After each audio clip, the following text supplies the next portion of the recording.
topics and opinions expressed in the following show are solely those of the hosts and their guests and not those of W4CY Radio, its employees, or affiliates.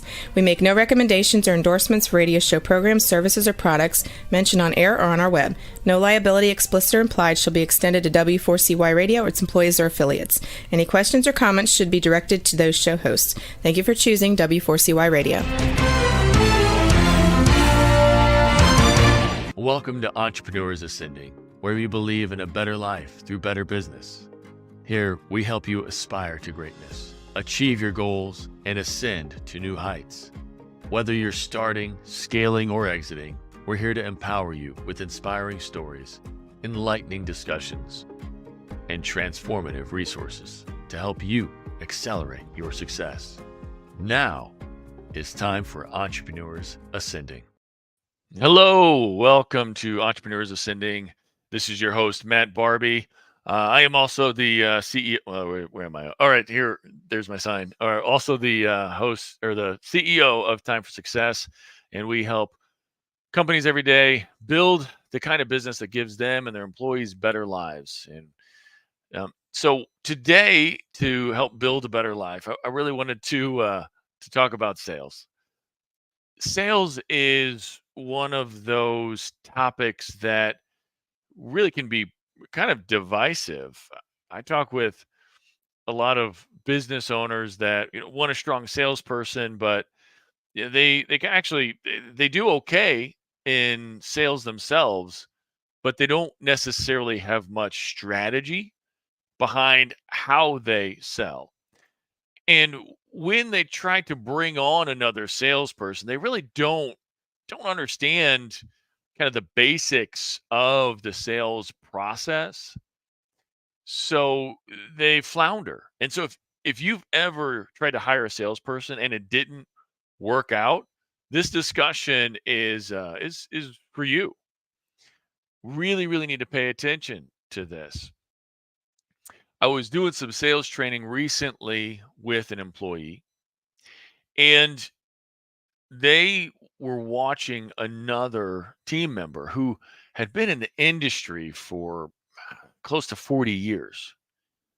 Well, the person that had been in the industry for close to 40 years had a certain swagger, a certain amount of confidence. And Joseph Luckett, shout out to you, but we always kind of talk about this and kind of find it funny, but we joke around that you can say anything confidently enough and you'll get people to buy into it.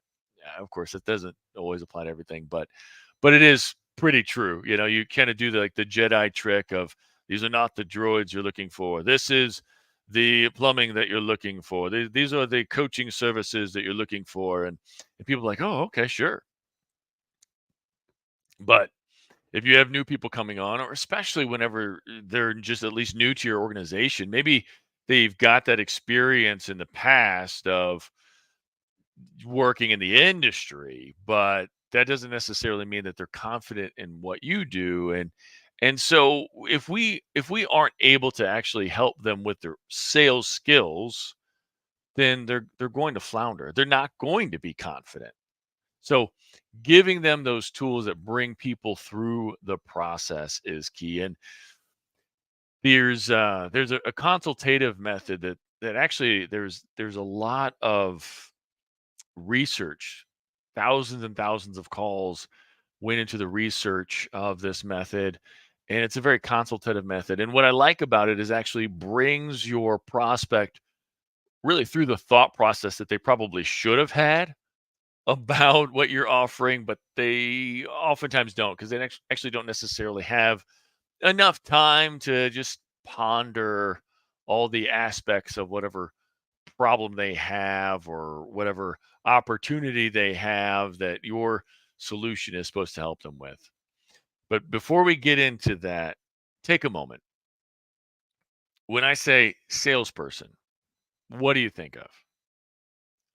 Often when I ask this question at an event, people are talking about the sleazy salesman. People are saying, oh yeah, think about a used car salesman. And I tell you, I see so many of these sales gurus come on, and you know what?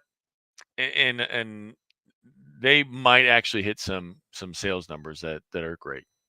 That's fantastic. But they also are oftentimes like killing relationships, giving businesses bad names, and it's just so sleazy that it doesn't build trust. And when I work with companies, I work with people who want to build long-term trust. They want to be able to get referrals, and not just be in the moment when somebody, when you sell somebody and they're kind of still in that euphoria of buying something.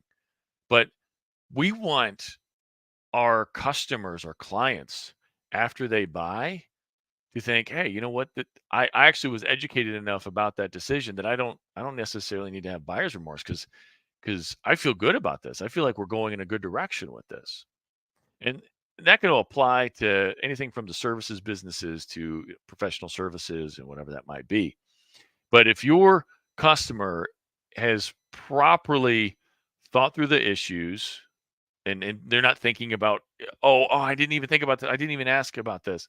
Now, afterwards, if they're not coming up with more obstacles and more reasons to have not bought, then you've probably done a good job of helping them make sure that they're making the best buying decision for them. And that's actually how I define sales. It's not just collecting the money, getting the cash. Somebody showed up to be sold, so you better sell them.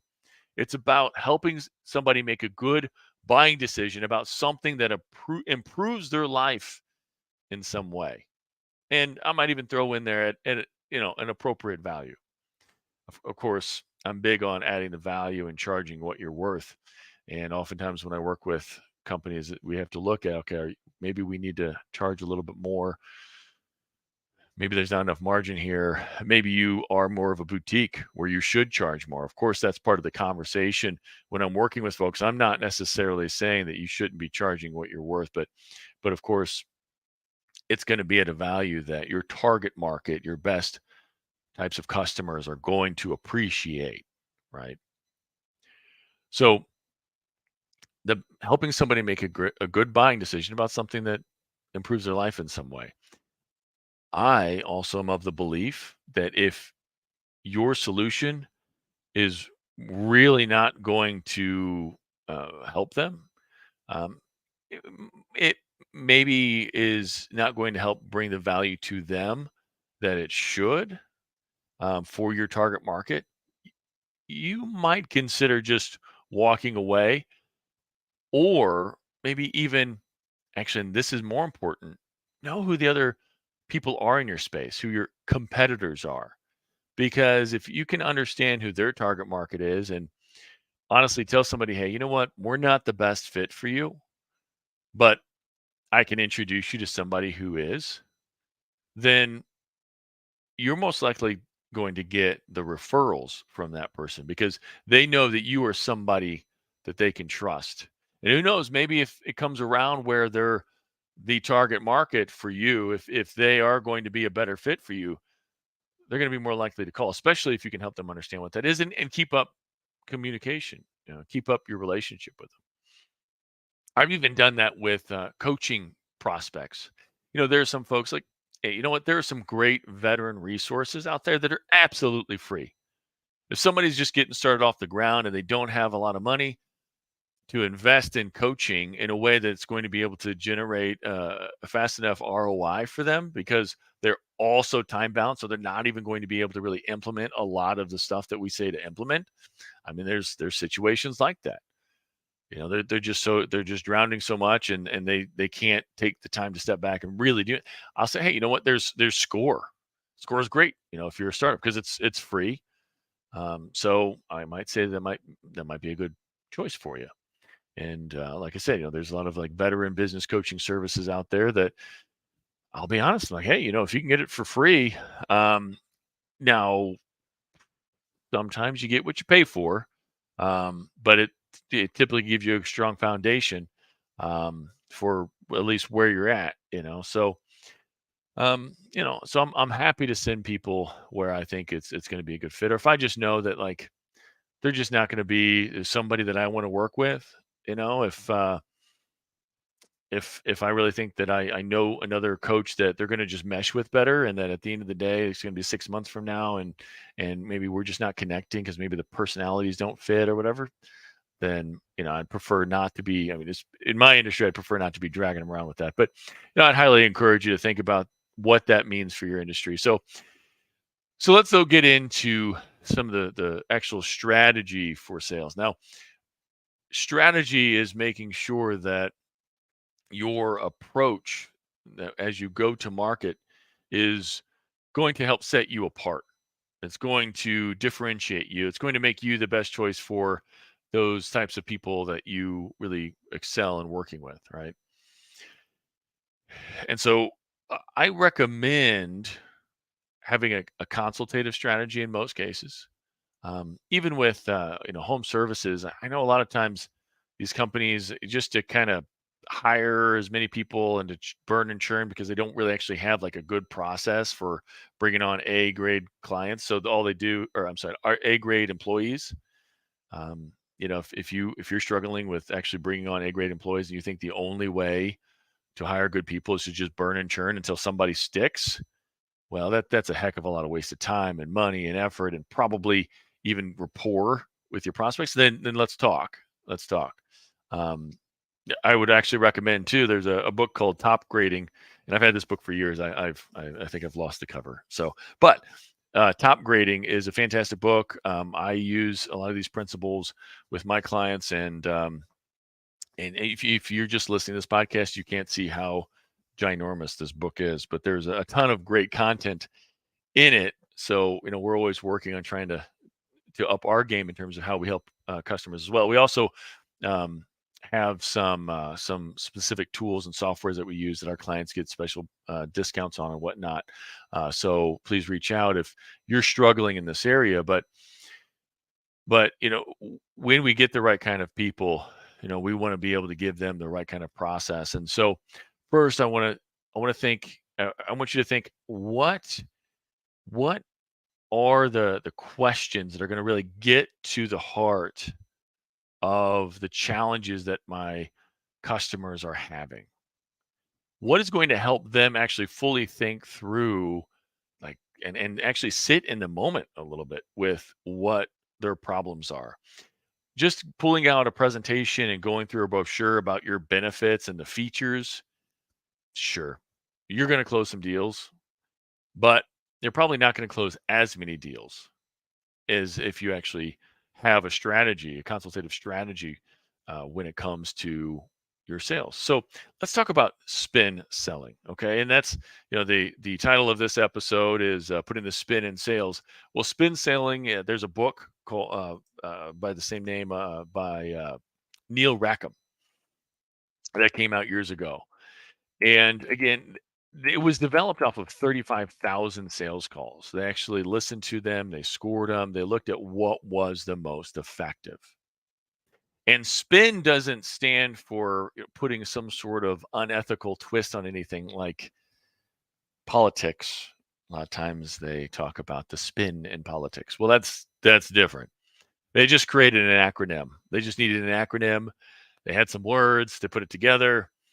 And actually, I think they struggled with the N in spin. So they came up with situation, problem, implications, and then need payoff. In the book, I think he talks a little bit about how it's like, oh well, need payoff. It kind of works. It's better than SPIP, where you just pay off. That doesn't really roll off the tongue quite the same way. So, what does it mean to ask or to dig into the situation at hand with a prospect? Well, the situation questions, it's about, actually, let me take a step back. So what I love about spin is that it uses timely, insightful questions, and it allows that buyer to more clearly and deeply understand and communicate their needs, their issues, and then how you can help them. So when you get good at this, you actually have their own words to use to cater your message to them in a way that they're going to connect with more. And if they're going to connect with it more, they're going to trust you more because you listen to them. There's actually a psychological principle that if you use at least 3 words from somebody that you're talking with to reflect back to them what they are saying, it's like a trust hack. It's like, "Oh, man, this person really gets me. They're really listening to me. They really understand what I'm saying," right? So we wanna have that information to use, and I love that spin helps us to do that. And it really ends up that you're kind of more of a guide, and they trust you as more of a guide. You're not coming in saying, well, you need to buy this thing because of these benefits, just without really understanding them. If somebody feels like you not truly getting them and you're just trying to push a product, then you're in selling mode. You want to be with them. You want to be building trust. You want to be in education mode as much as you can before you actually get to price. And that's one of the things I was telling this employee, that if you do the work to educate before you really get to price, before you really get into all that discussion, then they look at you as the expert. Once you start throwing around features and benefits and prices before they know that you've heard them and they're unique, because everybody's got a unique situation. No matter how similar it looks for you, everybody's got their unique situation. At least that's what they want to believe. But that's also their perspective, right? They only live their own lives, right? That's it. We just live our own life. So I always recommend, okay, so I love the word grok. You have to grok first. You have to understand first. Grok, I know that Elon Musk is using it now, which I find frustrating because, it's kind of the word that I like and I've used for years, and now he's using it with his AI. But grok is truly a deep understanding. And so spin helps us to have a deep understanding, a deep kind of almost beyond empathetic understanding of the people that we're talking with. And guess what? Strong question. According to the research, a strong question strategy can improve your close rate by at least 20%. For asking the right questions and then turning around and using that information to cater your message to that person, their unique needs, the words they use, at least 20% increase in your close rate. And this could be huge for the people who you are hiring, to get them to be prepared to go out there and win the day. So let's talk about spin. Okay. Before you get to spin, you probably have to have some sort of opening. You have to get the foot in the door, some sort of lead generation. And so we're not necessarily talking about lead generation. You actually are having that meeting with them. It might be kind of considered maybe like a discovery meeting, where you're trying to get some more of this information. So, you know, and so once you are in front of them, you want to ask a question initially that helps you understand like the facts, the background, the kind of the lay of the land. But make sure that you do your research first. Don't come in asking simple questions. Like, let's say you're in B2B sales, right? And there's information on their website about who they love to work with, who your prospect loves to work with, or even at least what kind of products they might offer or services they might offer. If you walk in to a business and you say, "Hey, so what do you do here?" I mean, unless you're cold calling, maybe. I mean, if you're out there cold calling, cold knocking, or whatever, maybe you can get away with that with a little bit of swagger. But if you show up, if you've got an appointment set and you show up that day without doing any research, and your first question is, "So what do you do here?" Then yeah, you've probably kind of lost the day, because they're like, "Oh my gosh, this guy's here to waste my time.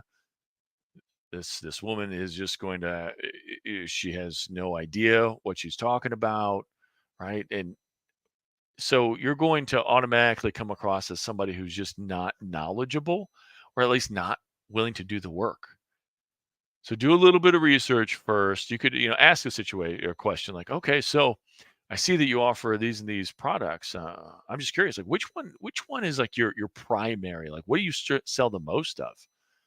Uh, that would be a little bit more of an appropriate question, because it might not say that on the website. You might not be able to find that information out there, but you could dig in a little bit deeper and ask that sort of question. You might even ask questions like, okay, so I understand that you're dealing with this sort of issue, right? Going back to the hiring, right? So, I understand that you're having difficulty hiring people. Um, how long have you had, how long have you been challenged with this, right? You might even be able to ask, or if you're trying to understand like the lay of the land of the business, for as an HR consultant, you might be, oh, so I looked online. It looks like you have 50-ish employees. Is that accurate? Right? You want to ask a good question there. Maybe you're a real estate agent. Let's say you might just say, hey, how long have you lived in this neighborhood? I saw that online the last time this house sold. It was in 2016. Is that when you bought it? And if you should be able to find some of that information, but you might just kind of confirm that, right? Or you might just say, "Oh man, how do you like this neighborhood, or what attracted you to this neighborhood?" Just getting a lay of the land, some of those basic facts, right? A home cleaner might say, "Well, what's the average amount of time you spend cleaning your home?" It's just kind of a simple question, just kind of trying to understand the basics. And a business coach might say, "Do where do your referrals mostly come from?" Right now, problem is actually getting into what are their challenges, what are their difficulties, what are their dissatisfactions. And so an HR consultant might say, so how difficult is it for you to recruit skilled people? Of course, that I say HR consultant, but we as a business coaching company, we actually help people as well with that. But HR consultant is a good example. Real estate agent, is there a reason you're wanting to move out of the area? Home cleaner, is there a certain area that you've just never been able to get seem like clean enough? Like, what about behind the toilet? Do you ever get back there and really scrub? Yeah, I know that's a tough place to get to, isn't it? Yeah. Business coach, you might just say, hey, are you happy with the quality of the referrals that you're getting? Does that seem to actually be a good source of quality new customers that have a good ROI? Are you happy with that quality? And then we get into the implications. Okay. So we know what the problems are. The implications are, what are the consequences of those problems continuing if they're persisting? And what are the effects of those causes? So an HR consultant for this, for understanding the implications, might ask, how long do you think your employees will stick around with an increased workload? If you're not able to hire enough employees and keep them around so that they're properly trained, is that affecting your other employees' abilities to get things done in a reasonable time with a reasonable workload? So, how long do you think they're until they leave? Like, how long do you think you have until your turnover rates just increase because they're just tired of it? That real estate agent that we were talking about, they might ask, how would it impact your kids if you don't get into this new school district before the beginning of the year and have to change mid-year? So you're putting that urgency in that homeowner who's trying to sell their home and trying to find a new home. As a real estate agent, there's some real implications if they just kind of wait.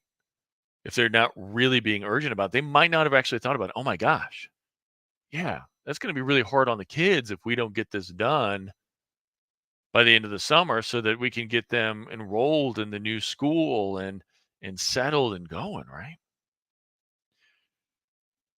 For that home cleaner, how will cleaning your home yourself take from family time once you start your new job? So in this kind of scenario, maybe the homeowner that you're talking to that is needing home cleaning services, maybe they're starting a new job. Maybe they're trying to figure out, how do I balance all these things? And so you might say, man, how is that going to affect your family dynamics? I mean, is that going to be kind of a point of frustration? If you ask your kids to do more chores, what's going to happen there? Are they going to step up and do it and say, "Yeah, I'm happy to help out"? As a business coach, asking about like just lead generation and the referral process, how will low quality referrals affect your revenue goals this year? Are you getting a bunch of low quality referrals that you're just wasting your time chasing around, that like you can't even follow up on the good leads because you're too busy chasing all these bad leads, because you don't want your referral partners to look badly on you because you dropped the ball and didn't call somebody back, right? All right, let's talk about the need payoff questions as we're kind of closing things up on this basic understanding of spin selling. Okay, the need payoff. That's where we actually look at, hey, if we give you what you need, what's the payoff going to be? What's the value it's going to bring to you? How is it going to be useful? How's it going to improve your results? So, an HR consultant asking about the recruiting, right, might say, how would a better recruiting system improve your production? That real estate agent we talked about, how would getting into the right house before school starts help your family's transition? That home cleaner, what would you do with your family with the time that we free up for you? That business coach, how would higher quality referrals affect your bottom line?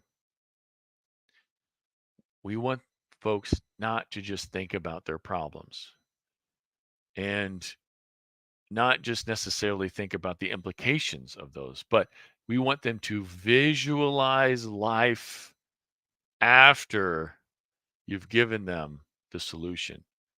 Visualize the life that their investment in your offerings was able to give them. This is a big part missing in a lot of sales, I'll say. And there's different ways, more nuanced ways to get to it, but when you can get people to actually say, "Oh my gosh, I can see it," or I can taste it, or I can, feel it, they're going to be much more likely to say, "Okay, yeah, I want this now." People are impatient. When people really know they want something, they're typically going to be much more likely to take action. But if they don't connect, because like seeing is believing, and maybe you can kind of show them what life might look like. Like maybe if you do kitchen design, maybe you can show them that 3D design of that kitchen, right? This is what it's going to look like. Maybe if you're really good with your AI animation, maybe you can even get kind of like a picture of them in their own kitchen. If I would get, before you start using their Facebook pictures, make sure you get approval of that. Say, hey, is it okay if I just kind of take a picture, social media picture, like put you in the kitchen? It might be kind of fun. Might work that in a conversation. That might be something interesting to explore. But help them visualize it, because then they're gonna want it. They're gonna be like, yeah, okay, sure, yeah, please take my money. So that's an overview of kind of that consultative process. Again, that's once you've already got that lead and you've got that appointment set, you got that opportunity. Sometimes in lead generation, on a cold call, even, or walking in, maybe you can kind of start that process, getting them to think about what really the issue is, and oh my gosh, I really need to talk to you. So depending on your sales process, you might be able to kind of break that up between a couple of conversations, but I highly recommend that you take the time to really think about, what is my sales strategy? Okay. And if you struggle with that, let me know. I mean, reach out to me, matt@timeforsuccess.io. Happy to help you with that. We do this kind of stuff every day. There's a lot that goes into being the most competitive in the market and making people understand that, like, they don't want to work with anybody but you. And we help to break that down and simplify that. So feel free to reach out, as well as if you're having trouble recruiting good people to in sales or anything else, we do have systems for that. So thank you so much for listening to us today, and we're happy to talk with you more. We actually do have an Entrepreneurs Ascending community And if you would like to have more information on that, we've got some private coaching within that. We've got an online e-learning academy with that. Please reach out again, Matt at timeforsuccess.io. Would happy to help you and help your team get the life that you dream of. Thanks. Thank you for being with us today. But now is the time to put what we talked about into practice. Remember, your family, employees, and community are depending on you to rise up and win. The great news is you're not alone. You're part of a resurgence of entrepreneurs who are ready to take their business, life, and impact to the next level, and we're going to do it together. This show is powered by Time for Success, where we help business owners every day who want more freedom and wealth while building a legacy of positive impact. Please follow Time for Success on LinkedIn, Facebook, and YouTube for more helpful strategies and tools for creating the business and life of your dreams.